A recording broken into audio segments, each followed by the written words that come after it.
یہ ہے شیعہ، واہ کیا ایکٹنگ کر رہا ہے، یہ ہے سنی، واہ کیا ایکٹنگ کر رہا ہے، یہ ہے دیوبندی، واہ کیا ایکٹنگ کر رہا ہے، اہل حدیث، واہ کیا ایکٹنگ کر رہا ہے، کٹھا اگر متحد کر دیں اور ان کو توڑنے کی کوشش کریں، یہ نہیں ٹوٹیں گے۔ اگر ہم سارے مسلمان متحد ہو جائیں، کسی بھی فرقے کا ہو، ہمیں کوئی بھی شکست نہیں دے سکتا۔ ہمارے زوال کا کارن کیا ہے؟ ہمارے زوال کا ایک کارن تو آپ جیسے نوجوانوں کا جاہل رہ جانا بھی ہے۔ اگر ہماری قوم کے نوجوان عقائد کے اندر اور علم کے اندر تھوڑا آگے ہوتے تو شاید یہ زوال نہیں ہوتا۔ جو مثال گھر میں فیملی میں بھائیوں میں ایک رکھنے کے لیے دی جاتی ہے، یعنی لکڑیاں اکٹھی کر کے ڈرامے بازی کرنا، یہ مسلم اور غیر مسلم کو ایک کرنے میں نہیں دی جا سکتی، بلکہ اس کو سمجھنے کے لیے آپ ایک آسان مثال دوسری سمجھیے کہ جیسے کہ ایک دودھ ہے کٹورے کے اندر، اب اگر اس دودھ سے دودھ الگ کر کے کچھ دودھ کا پنیر بنا لیا جائے، یا اس دودھ سے پنیر سے ہٹ کے پھر اس کے مٹھا بنا لیا جائے، دوسری چیزیں بنا لی جائیں، گویا یہ سب چیزیں دودھ سے نکل کر ہی بنی ہیں، لیکن اس کو واپس دودھ میں نہیں ملایا جا سکتا۔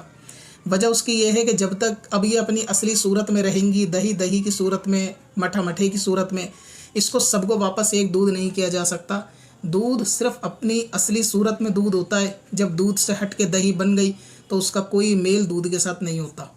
ٹھیک ویسے ہی اگر اسلام کا نام لینے والا نبوت کا دعویٰ کر کے اسلام سے نکل گیا تو اس کو واپس دائرہ اسلام میں جب تک توبہ، تجدید ایمان وغیرہ نہیں کر لے اس کو داخل نہیں کیا جا سکتا۔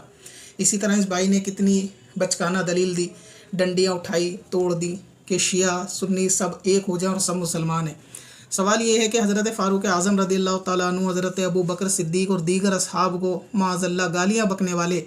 کافر کہنے والوں کو یہ بندہ ایک ملانے کی کوشش میں لگا ہوا ہے۔ اس اصول کے تحت تو اہل سنت کے اندر سے جتنے بھی قیامت تک فرقے باہر نکلتے رہیں گے، ان کے نکلنے میں کوئی غمگین بات نہیں ہونی چاہیے، کیونکہ نکلنے کے بعد بھی واپس سب کو ایک ہی سمجھا جائے، سب کو مسلمان سمجھا جائے، تو پھر نئے فرقے بننا نہ بننے والی تو کوئی بات نہیں۔ تو جتنے یہ بعد میں بنے ہیں، ظاہر سی بات ہے کہ وہ اہل سنت سے نکل کے بنے ہیں، لہٰذا بننے والے سے یہ بات کہی جائے گی کہ اس نے اہل سنت کو کیوں چھوڑا، نہ کہ باقیوں سے کہی جائے گی کہ وہ ان کو اپنے اندر داخل کر لیں۔ دوسری چیز، اس بھائی کی لکڑیوں کے اندر شیعہ، سنی، وہابی، دیوبندی دکھا، قادیانی نظر نہیں آیا۔